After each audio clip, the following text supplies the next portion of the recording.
What's up, everybody, and welcome to another episode of Box Office Banter. We are here to finally talk about Jaws. I don't know how in detail we're going to get. We could potentially even do like a more thought out, detailed review where we write everything out in the future. Everybody else is like, oh, we have to do that. But I say we can just talk about the IMAX experience of it this time, and it's then we can always revisit movies too. Like even like think back to like Halloween, dude. Like I wouldn't mind doing the Halloween franchise again or something like that. dude, I wouldn't mind doing all those again. Lethal Weapon, what shit are like we that? doing for Halloween this year? We kind of already talked about it. We'll delve into that a little bit more. I'm not going to think about it on the fly. But yeah, we're here to talk about Jaws because me and Rodney saw it in IMAX. I was hoping Tyler would at least watch the movie. He wanted to, but not enough. I wanted to see it in IMAX. I love how movies are doing this right now, like bringing back these classics into IMAX. Dude, that's fucking dope. I'm loving it. So, do be the fact. so yeah, we went and seen Jaws in IMAX in 1975. So how do you feel about Jaws, Tyler? Just in general, what is your like without watching it maybe recently? Like before you give your new score. Did I like it, or do it? I've always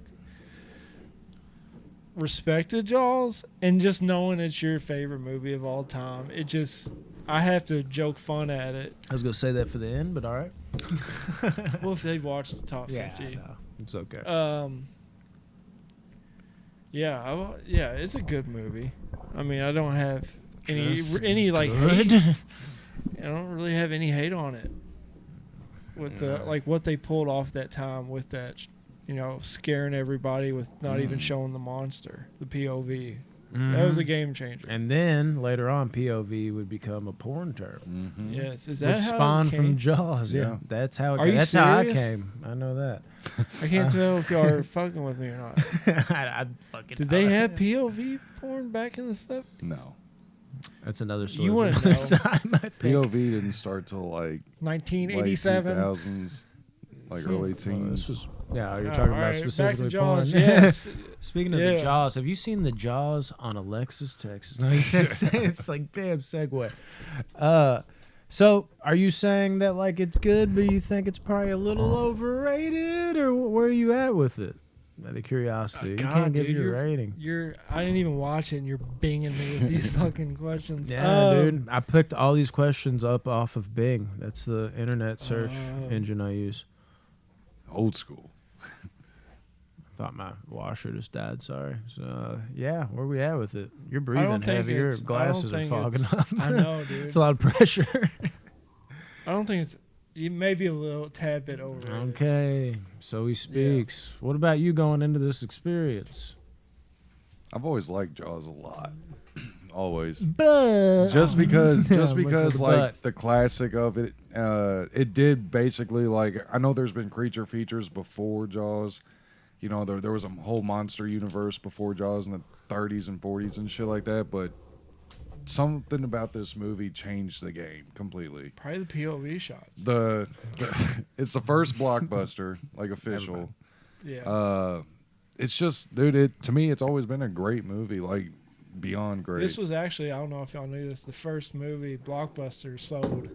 Oh, this is the first blockbuster? It was the first Blockbuster. That's where the term came. That's where the term came from. Oh, yeah. The Blockbuster stores. Everybody's it was the first movie, Jaws was.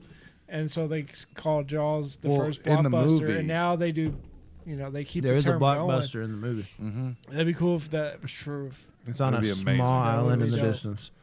No, I've definitely always respected this movie. Like, and I've watched it a few times. It's been years since I've seen it. I go to see it in IMAX for the first time. I haven't seen it in like years. But I'll say this is, I know the jump scare scene in this movie. I know when it like comes through, and I know where it's at in the movie and everything. It's one of the best ones ever. I don't, but it's been so long. In IMAX, bro, the shit made me jump. Like, really? Was that good? Dude, yes. The sound in the IMAX was amazing. Yeah, it was kind of shocking. The picture quality shocked me. Yeah. Jaws looks good on 4K. I got it over there somewhere. No, in there.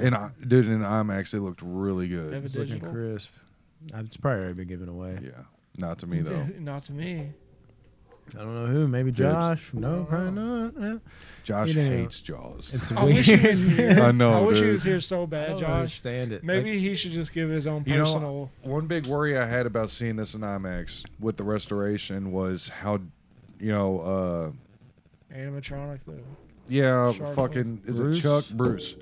How Bruce would look Yeah. Bruce is the shark. nowadays. And, dude, there was maybe 2 scenes in it where I'm like, But other than that, dude, it looked incredible. Like, dude, menacing as fuck. Still scary as shit, just putting yourself on that boat, that tiny-ass boat. Bruce is underrated as, like, the look. People trash it for, like, being 70s, but there's a lot of times I look at Bruce, like, it's not CGI. It looks like it's right there, and especially for its time, it's like, God. And honestly, when I think about great white sharks, I picture Bruce. Yeah. No, it's still, and in my opinion, Jaws still has the best shark cage scene where dude's in the cage and the shark attacks it. Dude, the fucking brutality of that scene, the shark hits it so fucking hard, and you're like, oh, he's eating. Like, he was in the cage with him, He's dude. done, dude. I was like, oh my God. That'll scare you too, and you really get a perfect look in the scope of how big Yeah. Bruce is in that scene. It's playing the intense music, and he passes the cage slowly, and you're like, "Good God, it just keeps going. Yeah. When does he end?" And then he disappears, and he just comes out of nowhere and crashes him from behind, dude, like pornos. So here's the real question: who's your favorite character out of the 3? That is Rob the Schneider, hardest. easy. That's the hardest The question. Rock? Rob Schneider. Rob Schneider. Rob Schneider is a guy on a boat facing a shark. That's a respectable miscommunication, though. Dude, Understandably. this is always the hardest fucking question for me because all 3 lead characters are flawless. They're great. They're perfect together. You root for them all They the bounce way. off each other really well because each one's a completely different personality. Yeah. Like, especially the dude, the boat captain, No, fucking Quint- like pirate motherfucker, dude. Like, it's just yeah, like, Quint, yeah, he was you can't even born on the sea. understand him. Yeah. A lot of times, like, hey, Which I love his scene. If you know which scene I'm talking about, like that scene is underrated in my opinion. The speech? No, the attack oh, it's on the boat amazing. captain. So like, I'll watch and listen to a lot of like Watch Mojo videos and shit, and What Culture, and this scene never really comes up as like one of the top 10 or 20 like death scenes Yeah, in movies. this is and the I don't know original why. scene that scarred me in a movie because I remember being like, "Oh There's my nothing God. he could do, dude. He's just kicking. Fucked. Yeah, he's just kicking. He's just fucked. All he can do is kick off its fucking nose, dude. And then, dude, once he slips in, dude, that bite comes out on his stomach, and you're just like, he spits out that's blood. it. Yeah, okay? that's it. And then he Make it- drags him down like They- barely his neck. a lot of showing surgery and on his feet, arms. but he did make it. Yeah, and then just watching him get pulled under slow. How could you even shoot that scene, dude? In the 70s, too, dude. Like, Here's the thing, too. Like I always said, like there's no way I could even do this movie because that would terrify. Imagine even I acting. wouldn't be able to go to the ocean after that. Like imagine acting Robert Shaw as an actor as Quint and like just having to fall down and you're trying to act intense so you're really putting yourself in the moment and you're just kicking yourself off this shark that's going like I would be scared shitless in that moment getting pulled under by that thing. Would you be more scared of that or the first kill in the movie, old girl in the ocean? That- now- where she's just chilling and out of nowhere gets dragged across the water back and forth for like 2 minutes, dude, and then just Well, taken that under. scene in particular, that actually they came out with like a top 100 like scariest scenes. That was number 1. What? Yeah. On what?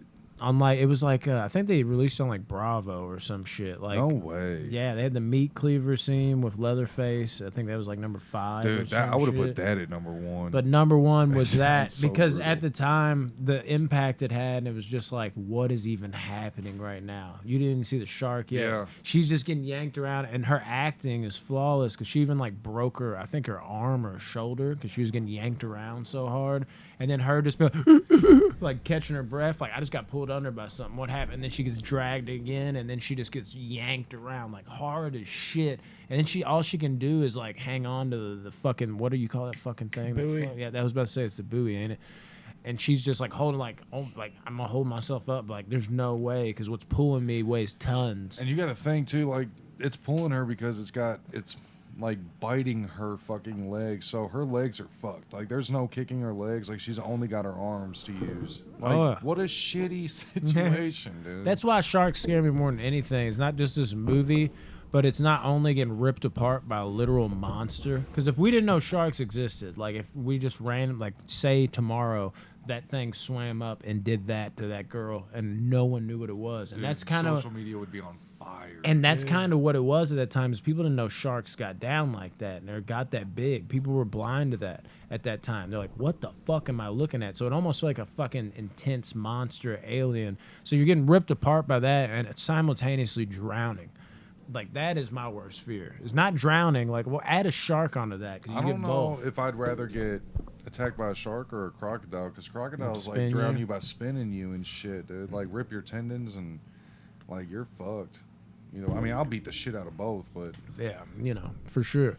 but anyway, so yeah, like this movie, like it hit something different in IMAX for me, for sure. It felt bigger. You kind of put yourself in the position of the people that watched it for the first Yeah. time and had no idea what they were getting It's into. honestly my best experience watching Jaws. And I remember when I walked out of the theater, I said, I was like, dude, that's the best experience I've ever had watching Jaws.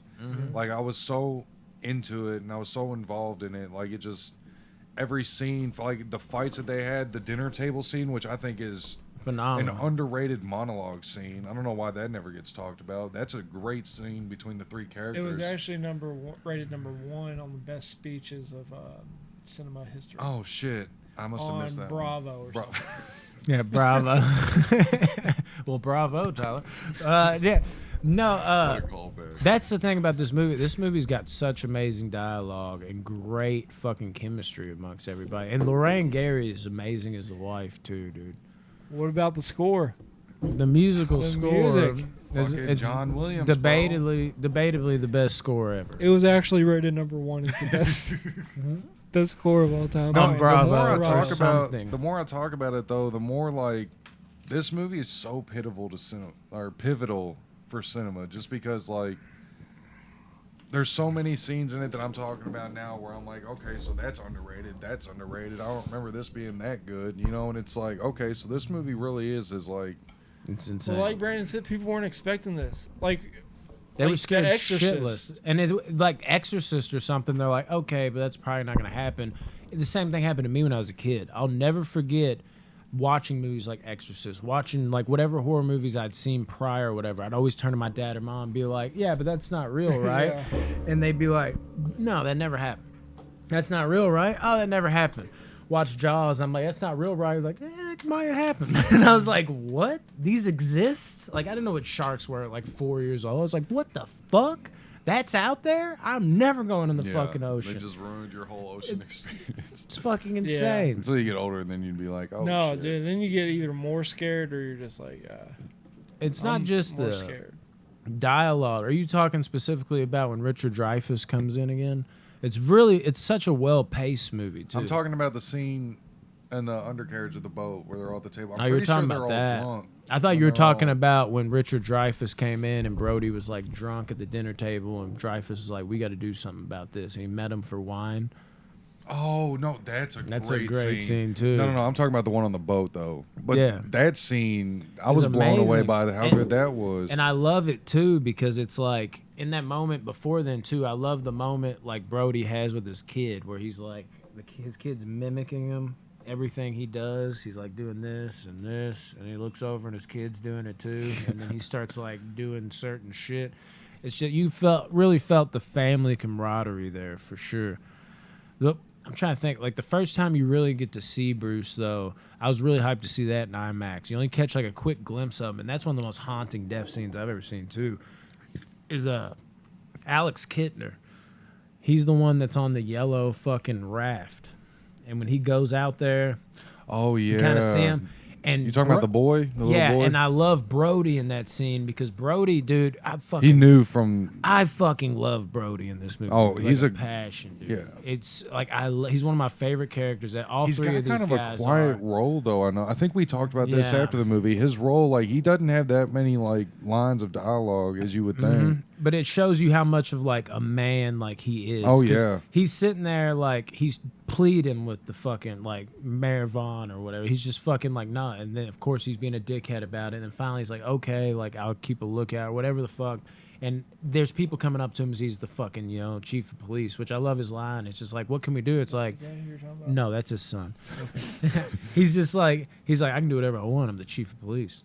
But like, he's sitting there like, and all these people are coming up to him like, here, I got this going on. Like, I love the movie does that so well. Like, they show how busy and frenetic his life is. Like, people are coming at him nonstop. Like, well, I had my cat's on the roof. Like, and shit. he's 2 years ago, he was Alex Kittner's the name of the kid. And he's like looking out, and people are sitting down right in front of him, and he's like doing this, and like one person's like this, and I know where they raise up, and he's like looking and his around, wife's trying to some talk to him. dude's shoulder, and then like it's just somebody playing chicken. They like lift their, and then he's just tripping out, and then I know where she's like massaging his shoulders. He's like, okay, maybe I should calm down. And that Kittner kid is like way out there, and I know where you don't see all of Bruce, but you see like half his body without his head, and it kind of like rolls over, and it's just this huge mass of like there's a mountain of something, and you just see the Alex Kittner kid raise up, and there's blood shooting up, and then he goes down, and Brody like slowly zooms in on his face, like,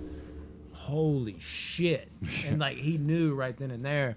And then the mother comes back later and slaps him, just like, you knew and you had these beaches open, and you as the viewer, you're like, man, like he was trying to do something. And then Vaughn, the actual dickhead's like, it's not your fault, bro. He's like, no, it is. And I feel like in that moment, you're just like, dude, like, I just love this guy. Like, he's going to take the burden on this. He don't give a fuck. And even as scared as he is, he's fucking, they make sure they drive that home. Terrified of the water. He is terrified, but he doesn't give a fuck because he owes it to, like, that mom, and he owes it to the people, even though this is a new town. He's just one of the most respectable, likable characters in movie history to me. Love his character. And, of course, his ending, too. We'll talk about that in a second. But, yeah, the dialogue on the orca under what you were talking about originally. Like what Quint says in there, which I love their whole moment because Quint's been giving Hooper fucking shit the entire time, but got a few drinks in them, and they're having a good time. Best friend. It reminds me of like The Perfect Storm almost, when he saves Buddy from the hook when he goes under. I love The Perfect Storm. It's so good. Yeah, just watching them show scars. I like how Brody too like lifts up his shirt for a scar, second. He's just like, that's not worth it. He's like, that's not gonna hold a candle. And then I know where he's like, what's that one? And then that leads to like one of the best stories and monologues in movie history. True story. That's just too. fucking frightening. Like the way he describes it, talking about like a shark's eyes, it's like they seem lifeless, like a doll's eyes, and it's like till they roll back white. And when he talked about how his friend, he looked over his friend, he thought he was sleeping. He was just like a bobber, just fucking like his whole bottom half was gone. And talks about how like when they came in and like we're picking people up. When he was in the war. Yeah, and he's just like that was the scariest time, just knowing like when will it be my turn to get out of the water. And then he 15 minutes later? Yeah, just fucking dude. So yeah, he got pretty good. I thought Hooper was gonna go. I really did, but I thought it was a good creative decision to only kill off one, because you're thinking about it and you're like, okay, there's only 3 people, so the stakes aren't that high, but the stakes are really fucking high, and them killing off, I can't remember his name, Monty, is that what you said? Who? Quint. Yeah, they kill him off, but the other 2, dude, the way they get Bruce, though. The barrels too. I love how they utilize that. Oh, that was genius. Because they couldn't use the shark, but they would always use them. One of the most underrated scenes in the movie too is where those 2 fishermen are on the dock, and the one he yanks the dock it's and like gets that X pulled scene. out, and then he fucking goes back, and you just see the dock turn around that he pulled out. He's like, "Take my word for it, just swim." Like I can only imagine, just like dude, yeah. You see that Would dock? you turn around? Dude, No, I want to. I'd have to just go for it. I would trust him and just swim as take fast my as I word could. for it, fucking go. Yeah, that scene reminded me of X with the alligator. Yeah. And I was like, oh my They god, utilize this is just that. as intense. They utilize it so fucking well, dude, those barrels. And I love how Quint's just like, they never go down with 3 barrels. And just to show how powerful Bruce is, he goes under again, and Quint's just like dumbfounded, like, what the fuck is going on? Before we get here? to the end, though, I do want to point out his area where he lives, how he has all those shark bones, the jaw bones all over the place. Oh, yeah. Like he's like, for real, Like he's not bullshitting. Like he can kill a shark. Yeah, and his opening in the movie's amazing too. Everybody's arguing amongst each other. He just scrapes out a chalkboard and he's just eating whatever the fuck he's always eating. I don't even know what the fuck it was. It's like it looks like the weakest part of Chex Mix or whatever he's biting into there, and he's just like he ends it just like, you don't get the head, you don't get the tail, you get the whole damn thing. Now, yeah, we'll take it under consideration. But in the end, they're just like, okay. Vaughn has to eventually sign it. He's like, my kids are on the beach too, and Brody's just like, fucking sign it. You need to sign this shit. Yeah, that shit pissed me off so bad. I'm like, dude, you after have that kids shit he pulled too, dude, and then like watching, like I love that scene where that girl's like, shark, shark. It's not like one of the worst acted scenes in the movie, the way she acts. But when I love Brody, where the music's picking up, he's chasing after his kid. He's like, oh my God, like my kid's over there. The way he's sprinting around and like hopping over shit. Yeah. And he's just losing his shit. Like just, you can see like the way he's running, the way it steadily intensifies. Like, oh my God, this is becoming a real thing. And that one guy gets it bad. That's the first time you really see Bruce full on. And that's a haunting shot to me. When he it's a haunting shot to me as he fucking is like, what is wrong with you kids? And he fucking gets tipped over by Bruce, and all you see is Bruce coming sideways under him. Dude, yeah. And it's just like, oh my God. And then it gives you one quick shot of him biting on top of like his head and body as he's like holding onto the boat. And the only thing that saved Brody's kid, dude, is like the shock. He was just stuck in motion. Like he didn't even know what he was doing. He was just swimming like this, or he would have died too. Dude, it was just every scene dealing with Bruce was intense as fuck. And I didn't expect to be like edge of my seat kind of deal. Yeah. But I was. Of course. Yeah, after all that, fucking Hooper going down, and I love him just like Brody's like, you're not going to go in the water. He's like, do you have any fucking better idea, basically? Like, and it's kind of like, yeah, you got me there. And I love, what's weird is I love that little moment where he like takes his glasses for him and shit. And like kind of helps them with like, is it because they're fogging up or whatever the fuck's going on? Like it's just kind of like almost like a sentimental moment. Like I'm a guy, so I'm not gonna say I love you, but just like, man, I care about you right now.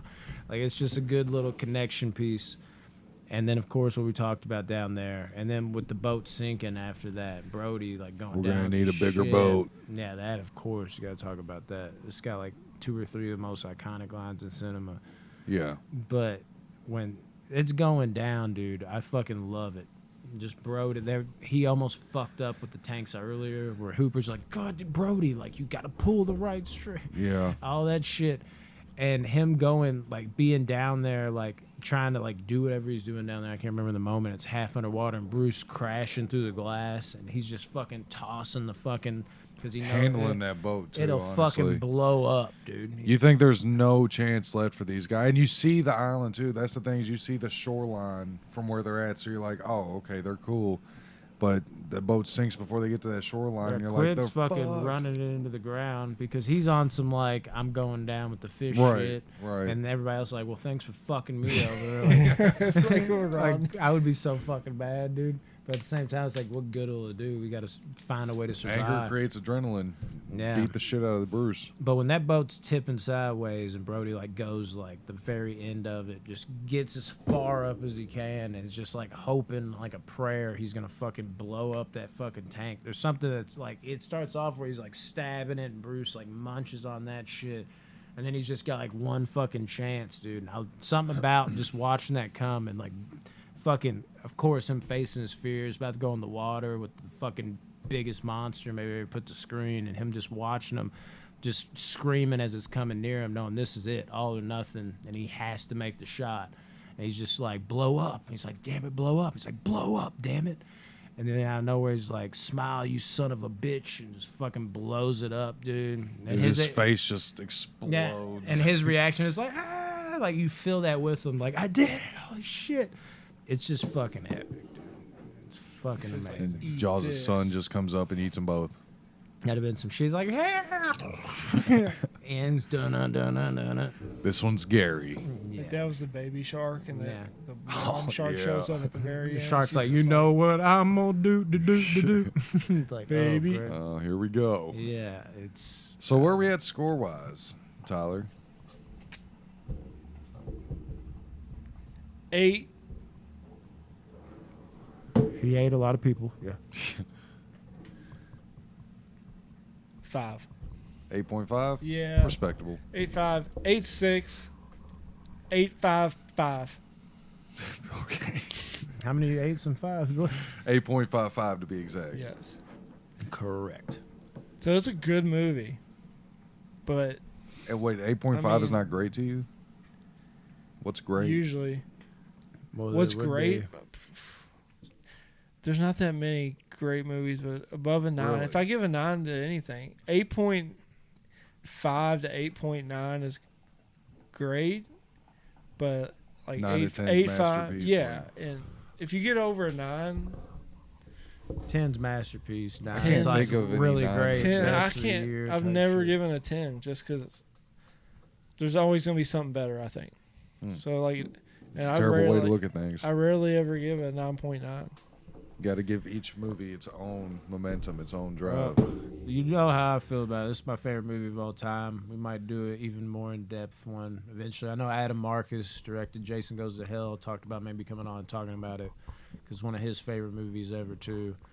And he also eats it up just like Bruce. But if I got to say, I guess I'll do an 11 out of 10. I mean, like, this is It's the IMAX. the creme de la creme. It's the number one, so maybe I'd go above and beyond on that one. But yeah, Jaws to me has always been like a 9. So this viewing being an IMAX actually helped it out a lot. And the way it looked and the sound and everything, I'm at a solid 9.5 for this movie. For 9.5 now? 9.5. Yeah, the IMAX like really helped it out. Like the way it looked. And I know once if I get it in 4K, which I will, then it's gonna look. Yeah. You know, I already know it's gonna look good. So I'm excited to watch it at home. solid. Josh gave it a 4. Probably Did less. he really? No, that's the type of way he talks about it. I don't know. It's mind-boggling. Should have called him an ass. It's like one of those movies that like you're at least gotta give it a 6 just out of respect, right? No respect. It's a tough one. Yeah. All right, guys, that's our Jaws before our full-on Jaws review. Whenever that happens.